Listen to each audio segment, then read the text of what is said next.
আসসালামু আলাইকুম গাইস, আমি রায়হান। তো এই মুহূর্তে আমি আছি সৌদি আরবের আল ফাহাজ এলাকায়। আল ফাহাজের বর্তমান গরমের পরিস্থিতি খুবই খারাপ। বর্তমানে সৌদি আরবে গরম পড়তেছে, আল ফাহাজ এলাকায় গরম পড়তেছে 38 ডিগ্রি, আজকে শুক্রবার।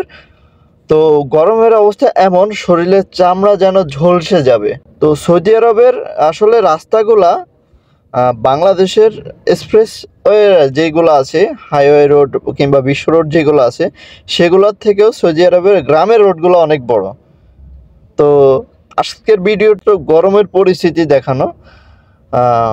এছাড়াও সৌদি আরবে যারা কাজ করে তাদের বিষয়ে কিছু কথা বলবো আগামী ভিডিওতে। ইনশাল্লাহ সবাই এই ভিডিওর পাশে থাকবেন এবং নেক্সট ভিডিওর জন্য অপেক্ষা করবেন। তো এইদিকে হচ্ছে ভাইরা হচ্ছে বাংলাদেশি আছে, পাকিস্তানি ভাইরা হচ্ছে ক্লিনারের কাজ করে। এখানে হচ্ছে সৌদি আরবের রাস্তাঘাটে বসে থাকে ঝাড়ু নিয়ে। যে সৌদির বাসা পরিষ্কার করবে সে হচ্ছে তাদেরকে ডেকে নিয়ে যায়। এবার সৌদি আরবের সিস্টেম হচ্ছে এমন, সৌদি আরবের বর্তমান অবস্থা। আর এইদিকে যেই আপনারা ঘরগুলো দেখতেছেন, এগুলো আসলে ঘর না, এগুলো হচ্ছে দোকান। বাংলাদেশে আমরা দোকান বলি, সৌদি আরবে হচ্ছে বাকালা। তো সবাই ভালো থাকবেন, সুস্থ থাকবেন।